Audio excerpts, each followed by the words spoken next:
Good morning. Where's your enthusiasm? Enthusiasm is the zest of life, and it's something that you're in control of. So let's start with more enthusiasm. Good morning. Good morning. Oh, that's better. I woke up as a kid. You came downstairs for breakfast. If you didn't have a smile on your face, you went back upstairs. That was my dad's rule. It had to be enthusiastic, and my little sister Elaine fought my dad tooth and nail. She'd come down with a scowl just to get his attention. He'd say, "Elaine, back up those stairs." She'd stomp up the stairs, and now she's the most enthusiastic of all of us. So enthusiasm is something you have under your control, and it's something that employers die for. Someone who is enthusiastic about the job, enthusiastic about themselves. So in this class, it's going to pay points for you to respond enthusiastically, right? Yes. Right. Mr. Tyler. Mr. Hubar. Tyler. Tyler Hubar. Hubar. Yeah. Mr. Hubar. So we're going to start with enthusiasm, because once you get it, once you decide to approach life with enthusiasm, then life begins to open up. Because one of the major themes over and over and over in this class is going to be this: the camera is always on. 20 days. The camera is always on. And what does that mean? It means that you are projecting an image 24/7. Not when you're asleep. Actually, you're not totally in control of how you're projecting the image when you're asleep.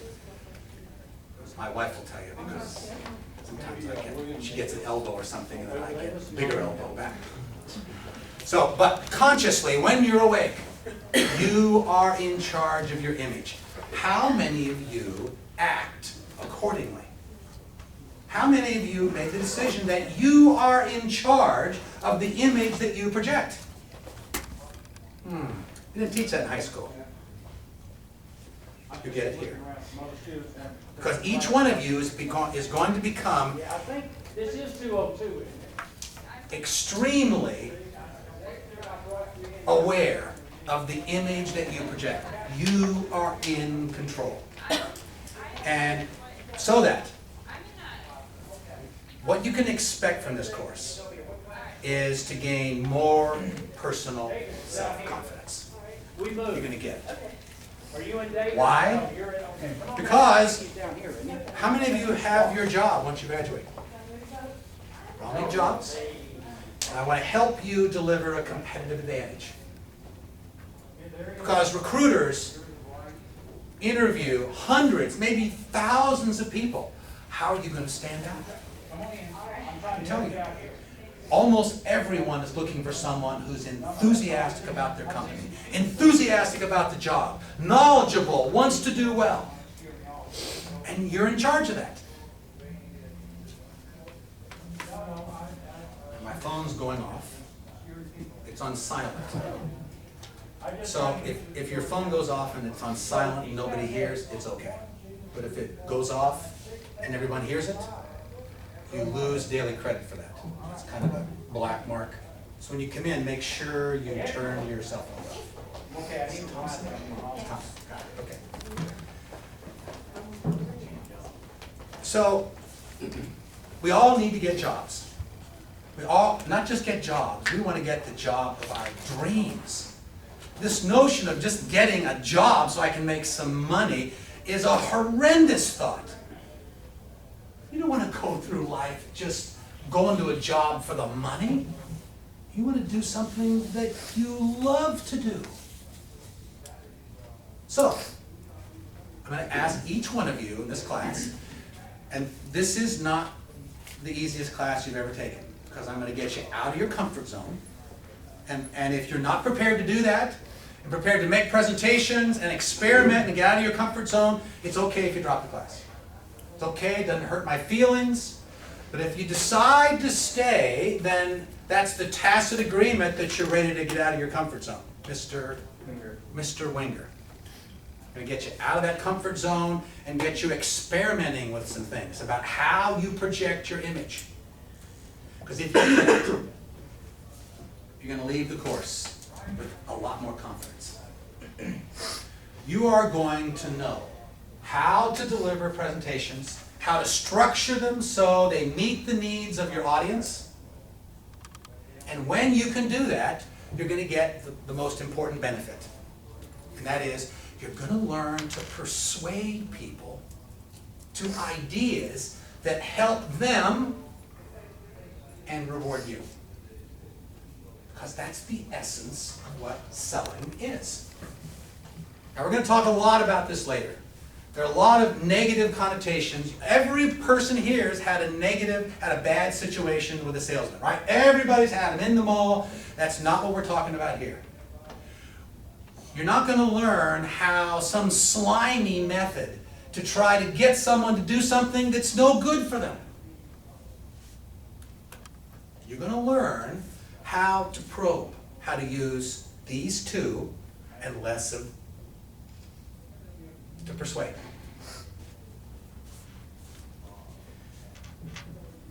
My friend Jim Singleton, and you'll hear this over and over because I have so much gratitude. This fellow, he's 71 years old, we're still really good friends. He taught me a lot of the material that I'm going to teach you. And Jim gave me a great definition of success. So let me ask you, how would you define success, Miss Mall?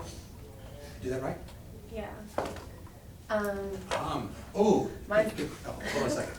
Now, in my course, we get rid of non-words. You know what non-words are? Like, why? Oh, well, let me just ask, you don't have to get rid of them. There's one provision here. Has anyone decided they're going to work at Western for the rest of their life? Okay. So you're going to go out in the real world where communications are real and they mean something. And what non-words do is they distract. Well, like, right, so, well, all those words that don't add to communications detract from them. So when you do that outside of Western, what image are you projecting, Mr. Holmes? You don't really know what you're talking about sometimes. You Yeah, just and what beat around else? the bush. Yeah, what else? Good. What else? Miss Greening. Greening is right here. Miss Greening. That's how we're going to use them. Tell me what that was. Mm-hmm. Ooh, we have a disease. I don't know. What was the question? Sufficiently distracted. What image do you project in the outside world when you use non-words? Mr. Holmes said that. Know what you're talking about. What else? There's even one that's worse. I come off as not smart, Yeah. Not confident. not Yeah. intelligent. Slow. Or you're still in college. Okay? Now, when you graduate, how many of you want to project that image? Just raise your hand. Okay? Okay, so now does that mean now that we can begin a process to eliminate those non-words? Okay, so we're going to start today.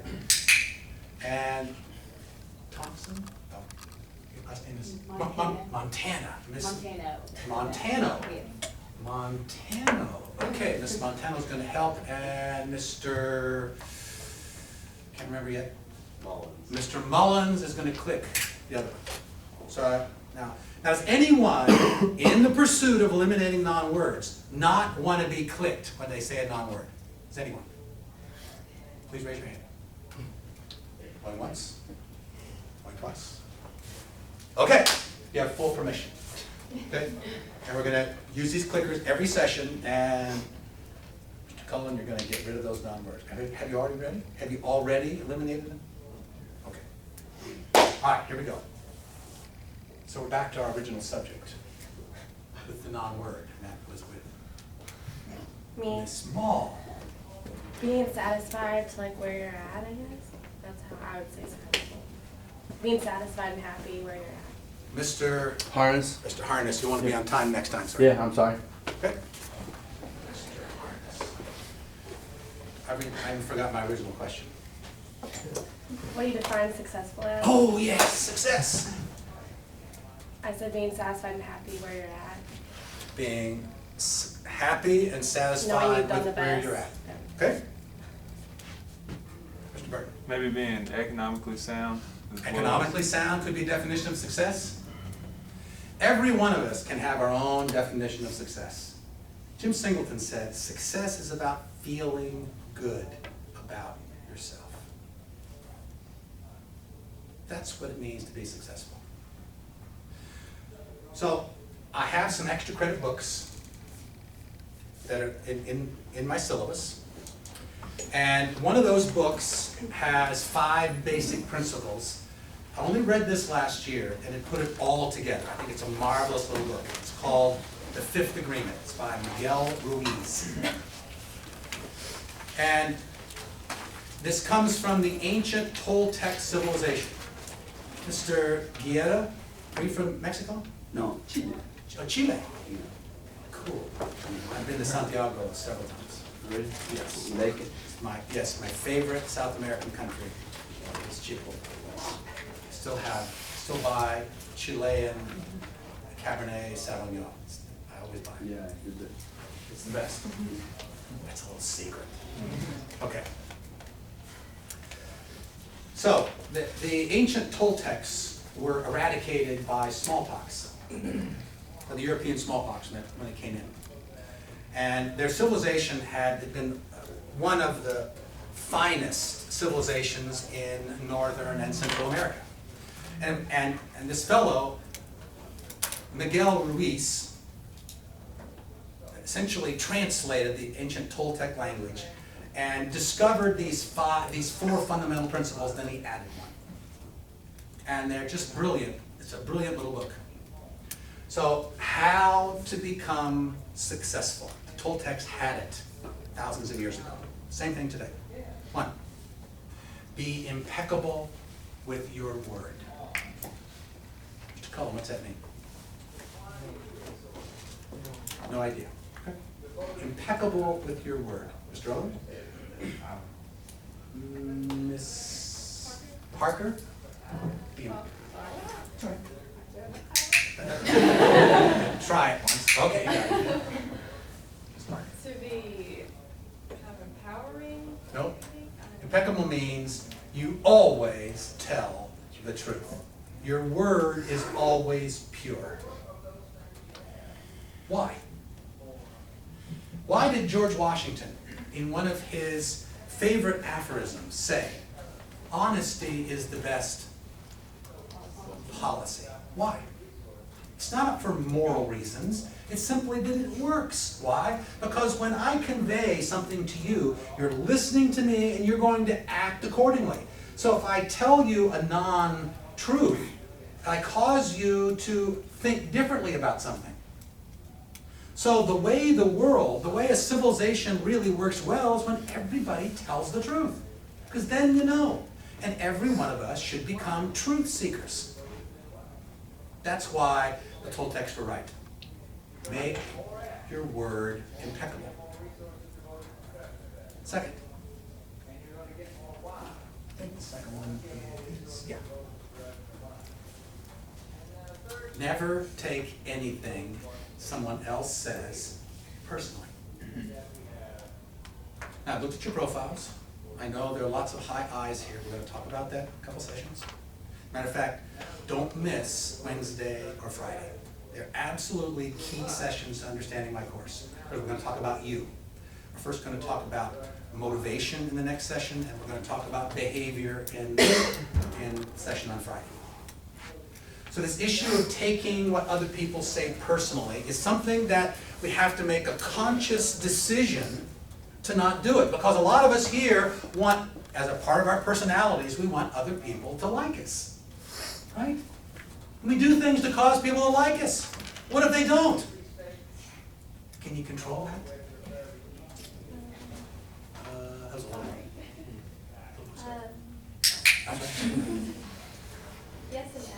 I mean, there's certain things that I know that somebody doesn't like for me to do, so I'll try not to do them when I'm with them. But then again, That causes them not to dislike you. Oh, okay. How do you get someone to like you? You can't do it. I mean, you can try, but all the high I's in here, we're stricken with this malady that says that we try to make everybody else like us, and we can't do it. The Toltecs had it right. That is, don't take what anyone says personally. You know why? Because they can't know you. If you're going to take something personally, it means it's going to be valuable to you. See, your mother doesn't know you as well because you're this unique human being that there's never been another you that's ever been born. I mean, your nose, your fingernails, the way you talked when you were 3 years old, there's no one that has the same experience you had. You're unique. So for you to take what someone else says personally is an abomination because they don't know you. Can you listen and take input? Of course. To take it personally? To act accordingly? Rule 3. Never assume.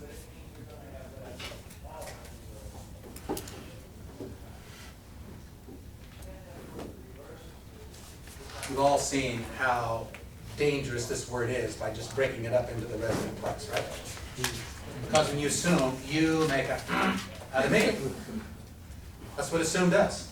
The Toltec said, never assume. What does that mean? If we're going to be truth seekers, if we make an assumption that's unwarranted, that may not be right, what we cause our brain to do is to go in the wrong direction. So if we don't take what people say personally, and we don't assume, when they say something we disagree with, we don't assume that they're after us, don't like us, have another agenda. See, that's what all these sitcoms are based on. These huge misassumptions that take relationships off into the weeds. What you ought to do is say, I don't understand that. Could you explain it? I'm confused. I thought you meant that when you said this. You get at the truth. And you get into the habit of never assuming. Now, if you take those 3 in combination, and then you evoke a habit, and the habit is always do your best.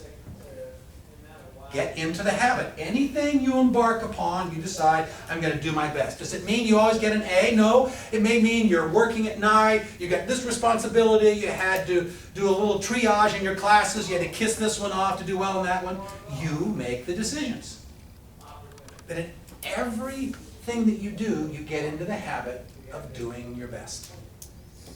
Now, Miguel Ruiz took these 4, wrote a book, made $1 zillion. He wrote a second book called The Fifth Agreement, in which he suggests one final principle. Be skeptical, but learn to listen. Be skeptical. Don't assume what other people are telling you is true. If it doesn't meet your truth requirements, ask a question with a smile on your face. A really good technique you could always do. You can take responsibility for not understanding. You can say, I'm confused. Ms. Montano, I'm confused. You say this, but yet, could you explain that to me? It doesn't say you're wrong, it just says I'm confused. Then you can ferret out what the answer should be. And then the last one is, learn to listen. And this is the essence of what differentiates a slime bag salesperson who's trying to sell you things you don't want, and a great salesperson who's using both ears and shuts up, asks you questions to uncover what your needs really are, and then carefully explains why this idea right here will help you fulfill that need. And then when you buy, you say, whoa, thanks. My students did it semester before last with this iPhone. I'm an old BlackBerry guy. I started in the year 2000. I bought the stock when I bought the BlackBerry, my first one. I had 6 of them. I They kept upgrading every time they invented a new one. And one of my students said to me, why are you still messing around with that BlackBerry? This iPhone's great. I said, oh, you don't understand. I can do this and this and this. They go, can't do this. Can't do what? So I threw it away. Threw away my Bill Gates machine. Got a Mac. Got an iPad. I've joined the new generation. So now let's talk about the most important thing right now. And that is, it'll take me a couple sessions, but I want to remember all your names. And it's not easy for this deteriorating 60-year-old brain. Mr. Cullen and I know each other from his job, so I know Mr. Cullen. But tell me your name, where you're from, and what your major is. Andy Cullen from Boston Park, Kentucky, and social media. Social media. This only once.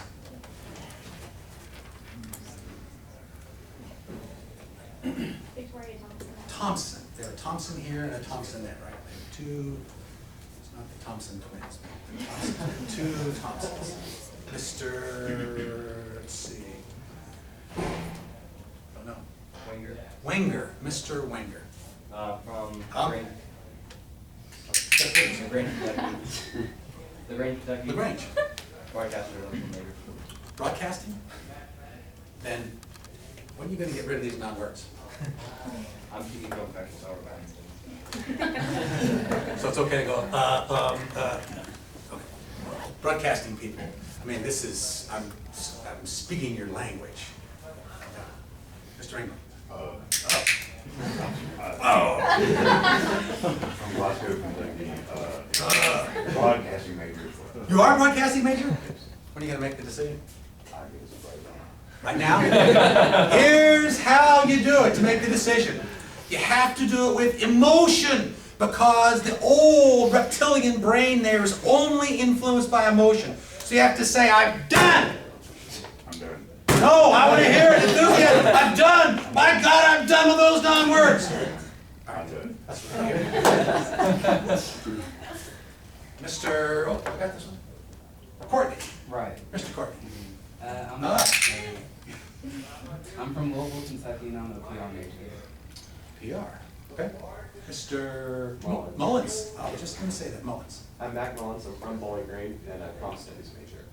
Comm studies. Good. Ms. Greeny. Jenna Green from Evansville, Indiana, and my major is marketing. Marketing. Catherine Montgomery, I'm from. Montgomery. Ms. Montgomery.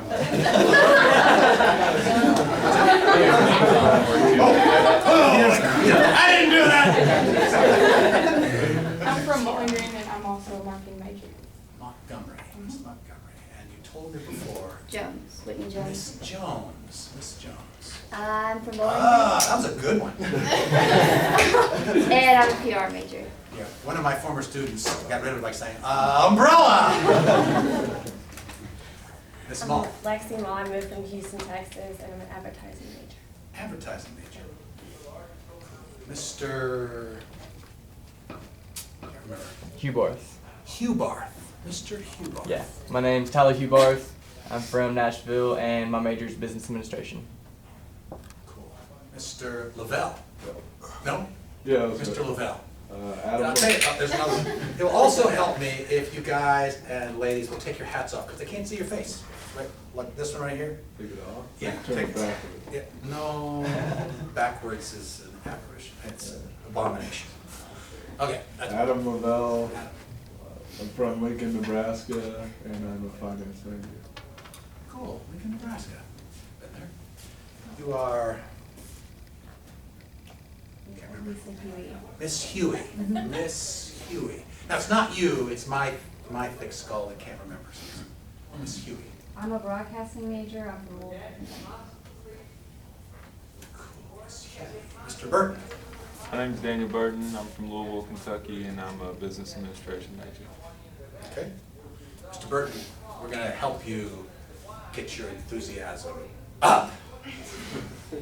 I can be enthused. You can? My name is Daniel Burton. But happens is when you have kind of a monotone output, what happens to your listeners? Well, they tend not to listen. We'll work on that. Mr. Munt. Mr. Munt? Yes. M-U-N-D-T. NDT. Mr. Yep. Munt. I'm Derek Munt from Spring Derry, Ohio. I'm a marketing major, double major in history. Now, if I say OH.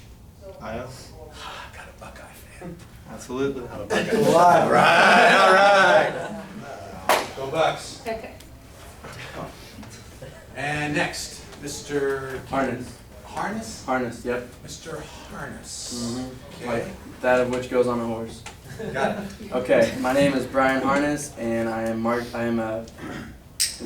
Almost. Oh. I'm majoring in marketing. Okay. Mr. Guerra. Guerra. Mr. Guerra. I am Ignacio Guerra. I am from Chile, and my major is marketing. Welcome. Cool. Mr. Holmes. My name is Presley Holmes. I am from Hopkinsville, Kentucky, and business administration. Okay. Mr. Also with an H. Mr. Noonan. Noonan. Mr. Noonan. My name is Mr. Max Noonan. I'm also from Louisville, Kentucky, and marketing. Noonan. Miss Montano. I am Catherine Marcano. I'm also from Louisville, Kentucky, and my major is advertising. Advertising. Cool. Mr. Roden. I am CJ from Fort Myers, Florida, sports management. Sports management. Miss, oh, tell me, I got it, it's, oh, I thought I had it. Let's see, that is, let's see.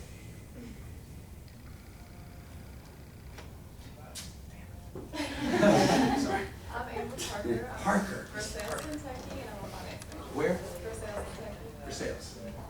And a finance major? Finance major, yes. Most of my career I spent in finance. And finance guys are finally coming to the table on why effective communications are important, but not CFAs. CFAs still think that you just look down and do all the work.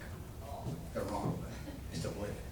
Miss, told me at the beginning, Tate. Miss Tate. Okay, Miss Tate. Hi, my name is Christian Tate.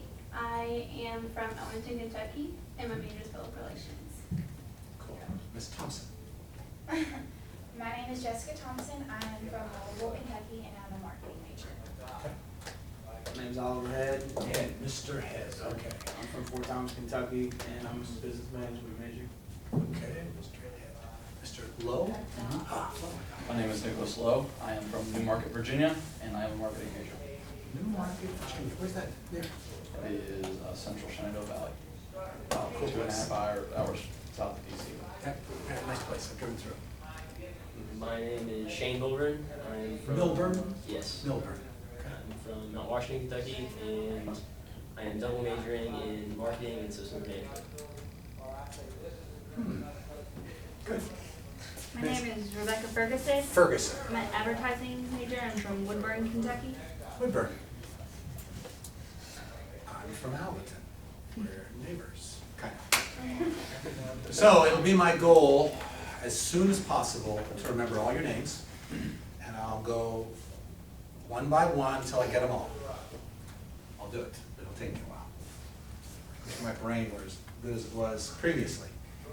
Now let's talk about the syllabus. If you brought yours, congratulations. If not, take plenty of notes. And this is our contract. And this course will be, I think, different than other courses you've taken only because I'm not a professor. I'm a salesman. I've been a salesman all my life. Now, but I didn't tell you. I just taught the class before. Did I tell you when I started in sales? No, I didn't. Okay. I've been a salesman all my life. And when I was 6, my mom got a call from the neighbor behind, Jane Culp. And Jane said, Mom, mom's name was Rhonda Lee. So she said, Rhonda Lee, you know how much I like Chris. It was always a preface for something I'd done wrong. And she said, he just showed up at my front door and sold me the most beautiful tulips I've ever seen. But she said, when I looked out back, they were mine. So I got my butt warmed again, and I got warmed a lot. It should be bright red by now. And I learned a valuable lesson about selling, and that is you have to own something before you can sell it, or you get in big trouble. So I sold, back in the old days, we had comic books, and at the end of a comic book, there were advertisements.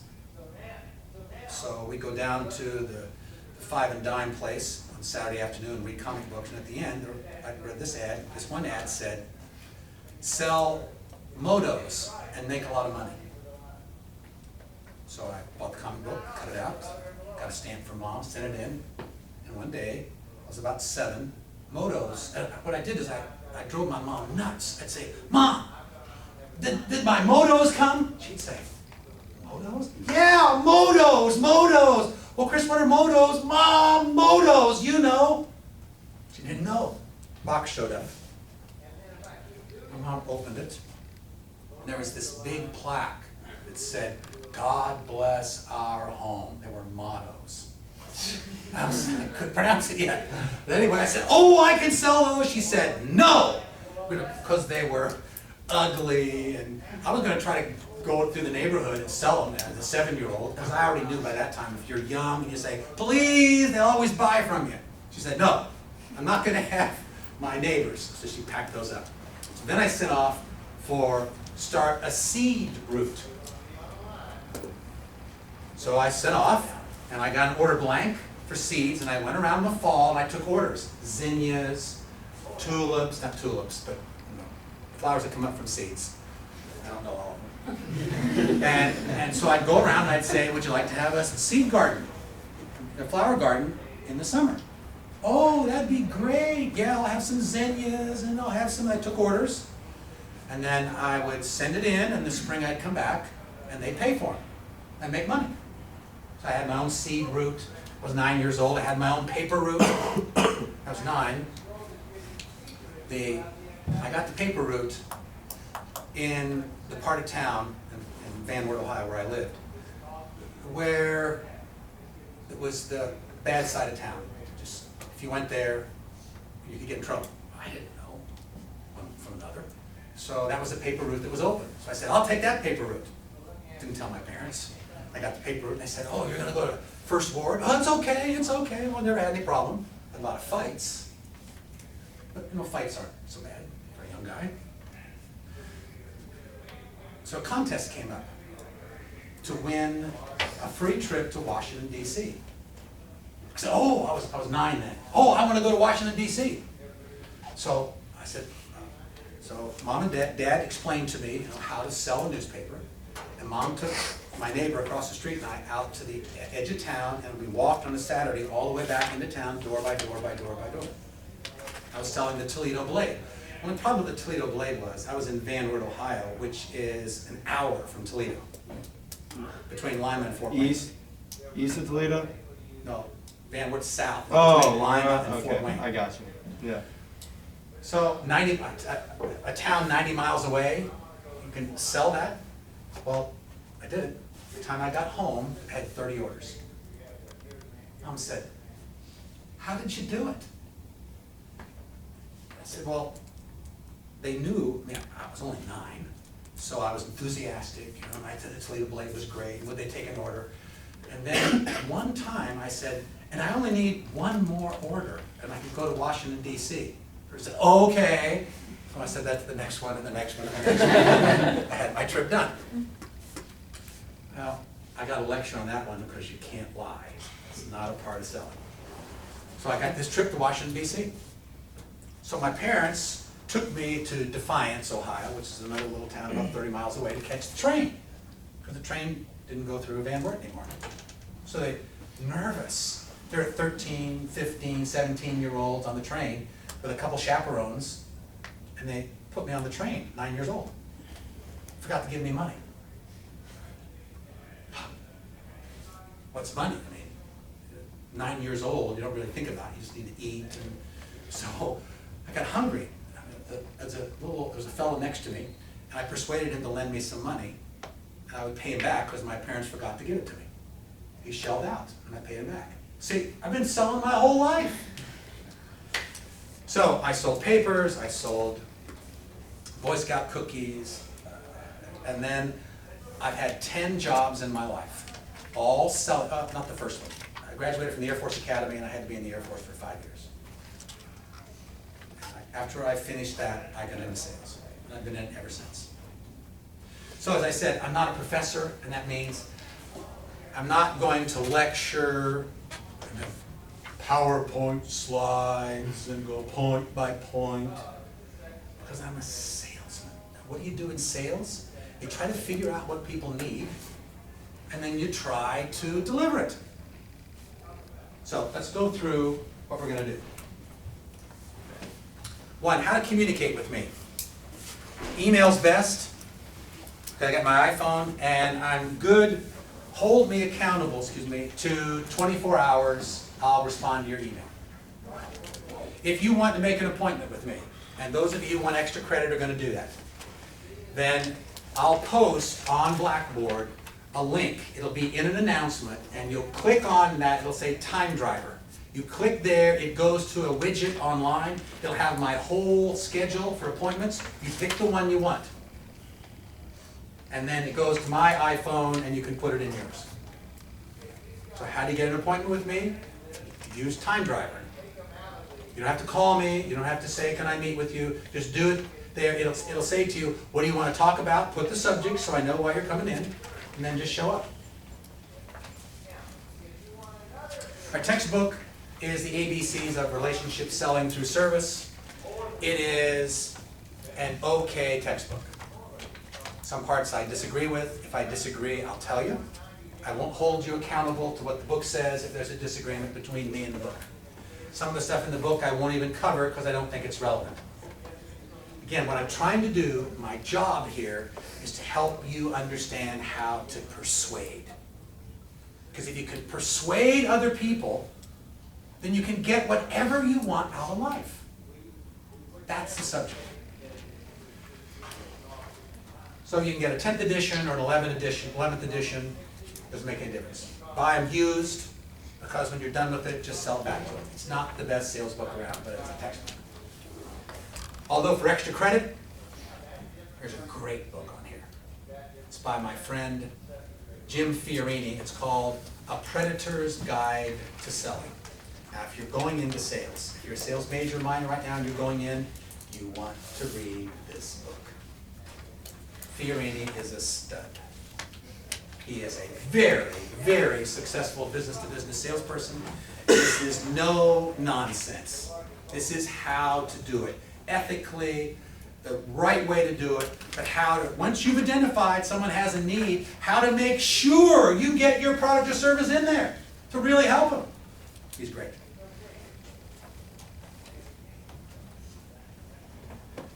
So what's personal selling? It's about listening.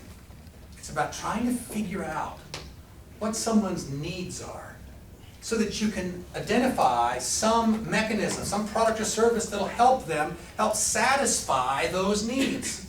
It's not about trying to sell people things they don't want. But yet, that's the experience most of you have had with selling. You've had some used car jerk or somebody at the mall to try to say, hey, come over here and look at this little trinket. I don't want the trinket. Personal selling is about listening. So this class is going to have a mixture of lecture, discussion, presentations by each one of you. Everyone is going to make 3 presentations, at least 3. And when you're through with this semester, you'll be much more confident about how to get up in front of a group and deliver a persuasive presentation. You'll get it. Objectives. First objective is to do this so you'll have a more satisfying life experience. Because once you can figure out how to persuade, the world opens up. You're going to get practical how-to skills that'll give you more confidence. And then you're going to make the decision near the end of the course, or maybe in the middle, that selling is something you want to do for a career. If you do, fine. If not, that's fine. This is not a course about professional selling, although the elements are in this. We're going to teach how professional selling works, but it's going to be from a personal perspective. So you can use it in nursing, broadcasting, whatever you, in relationships. How do you persuade someone in a relationship to do something without guilt, crying, pleading? Those are all things you use with your parents now. And they work just because they love you. But that's not how it works in the outside world. So I'm going to use your text. We're finished here at what time? 1:35. 1:35? Okay, I'll get through. So how does the course work? You're going to read, there are 14 chapters in the book. I'm going to hold you accountable for 13 of those 14. It's in the syllabus. I'm going to divide you up into teams according to your behaviors. I'm going to structure the teams so you have people with different behaviors on your team. And team 1 is going to, once we start going through the chapters, the night before we assign the chapter, you're going to read it. And the first part of the next session, we're going to have at least a 5-question quiz. It'll take 5 minutes. And after the questions on the quiz will be 80% of the content of what we'll discuss in the rest of that session. So I'm going to test you on the most important 5 points. How will you know what those 5 points are? Anybody have a textbook?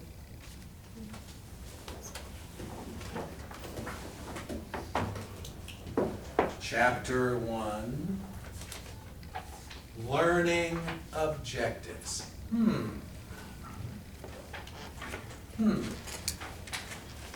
You might look at the learning objectives as a hint for what's important in the chapter. I won't guarantee that they're all important, but that's where I start. Then you'll take a quiz, and the subject material for that day will be those 5 issues and probably a couple more. Each team, if it doesn't, team 1 is listening to the first discussion because they know that after class they'll come up and they'll discuss what the 5 most important points are, and then they will present. They'll have 3 minutes apiece to present those ideas. And here's how we do it. No notes. No note cards. You're going to get up and talk just like you do to your friends. I'll help you understand how to do it, and then your classmates will coach you. We'll get better and better and better and better. If you don't want to do that, and you can't think of a single reason why that's going to help you in your life, drop the course. Now I'm going to tell you, when I was 18 years old, make this short, I'd been a student Rotarian at our Rotary Club back home for four Wednesday noon lunch meetings. On the 4th one, my dad got me up in the morning and said, "Chris, after Rotary today, one of you 4 is going to get up and thank the club. I want you to do it." I said, "I'm not going to do it, Dad." "No, this is all the business people in town. No." He said, "Yeah, you are." I said, "Why?" He said, "Chris, people fear speaking in front of the public more than they do death." So he said, if you learn how to do it, you've got a competitive advantage. Because everybody else is scared, whatless. I said, "Dad!" He said, "Just do it for me." I always said, "Just do it for me." Oh, crap. I had to do it. So I got up and did it. And Dad said, if you want the secret for how to get really good at public speaking, never refuse when you're asked to speak. You want a good lesson from now on? Never refuse. Someone says, "Would you come and speak?" "Yes." Twice in my life, I've refused to speak, and they were on topics I had no earthly idea, so I couldn't deliver it effectively. Other than that, I would say yes. What happens? It takes about 50, 60, 70 speeches. All of a sudden one day, you know, you're working on it, you're nervous, and all of a sudden your brain connects to your mouth, and then it works, and you can deliver a presentation. Well, if you'll work on it in this class, you'll get it, so that you can prepare and practice, and then step up and meet the needs of an audience. Now there's some times, you already know it, I get off the subject, right? When I get off the subject, the only reason I do it is because I think this is an important point. And sometimes I'll get so off the subject, I'll forget how to get back on. So I might say to Miss Montana, where was I? Could you bring me back on? And I'll appreciate if you can help me. So, you got quizzes? Oh, and I have an ethical bribe. Came up with this last semester, it worked great. I want you to participate. So I'm going to bribe you. These are my Derry dollars. only negotiable here, it says that right there. And when you make a contribution, you raise your hand, you give a good answer, you're listening, you respond, I'll reward you with a Derry dollar. And I'm going to keep track of these. No, I won't keep track, but you will. I doubt you'll lose these. Because this is represented, this is 40 points out of 1,000. Here's how you do it. It's got a bell curve, right? So what happens is, always happens, some students max it out. Shouting out answers all the time, you get Derry dollars. Most people aren't doing that, and some aren't doing it at all. If you don't do it at all, you get a 0. If you do it a lot, you can get as much as 40. So it's up to you. If you want good participation points, put your hand up, listen, comment, engage, and there's no guarantee. You'll think you made a contribution, but it was just an average contribution. I'll reward great contributions.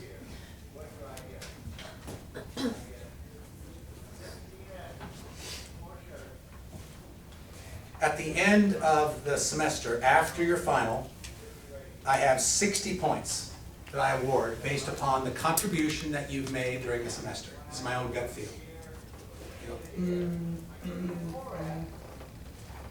Questions? Now in this course, questions are expected. If you have a question, there's no such thing as a dumb question, and you can challenge me as much as you want. You say, Mr. Derry, I disagree with that. That's what I like the most. Really? Cool. Let me hear your opinion. Because what we're pursuing is what? Truth. The truth. My expectations of you. Oh, we're going to have some graduates of my selling classes and of our selling center who are going to come in and talk to you, who just graduated the last couple of years, who'll tell you exactly what selling's about. So that's good because I'm just a professor, salesman, and I'm an old guy. And so I want you to hear it from someone who's doing it. It's the same thing, but when you hear it from them, it'll be more believable. My expectations of you: attend class regularly and be on time. I like to use embarrassment. It works. And I welcomed Mr. Harness in. It is, I want you to be on time. Why? Because I don't do this just because I have to do this. I chose this job 2.5 years ago, and I love it. So I'm doing this to help you guys. Read every chapter. Be prepared to answer my questions. Voluntarily play an active role on your team. Be responsible for your actions.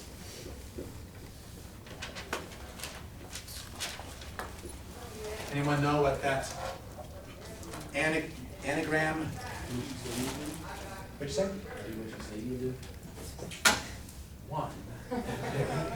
Ahead of the ball game. Do what you say you will do. This is one non-Toltekian principle.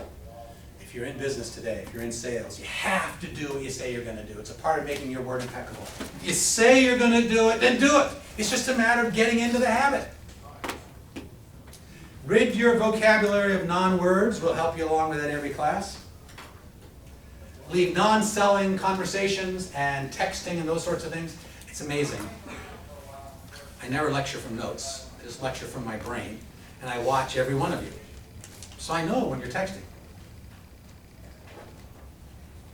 And if you're texting, I know you think you can do two things at once, but you're not listening.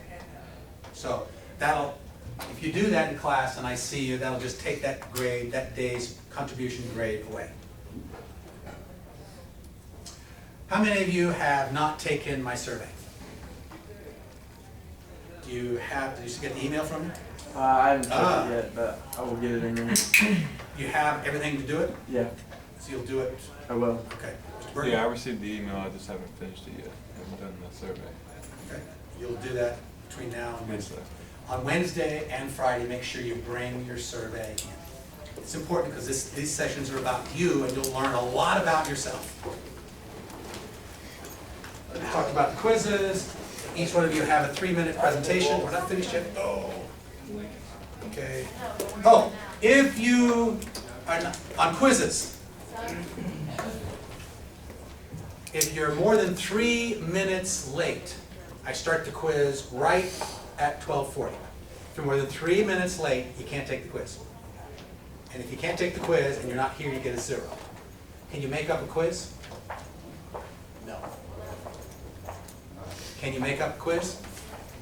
No. Can you make up a quiz? No. No, you can't make up. Extra credit. I designed this right around that. So if you're a jock, or you've got some club meeting, or you're going to go off to Acapulco, it's fine. But if you're not here and you can't take the quiz, you get a 0, so you have to make that up with extra credit. That means get started on the extra credit now to put it in the bank. So when you make that decision, you can say, no problem, I got an A in Derry's class mopped up. I'm going to go off and have some fun, which is fine. But do not come whining, saying, oh, my grandmother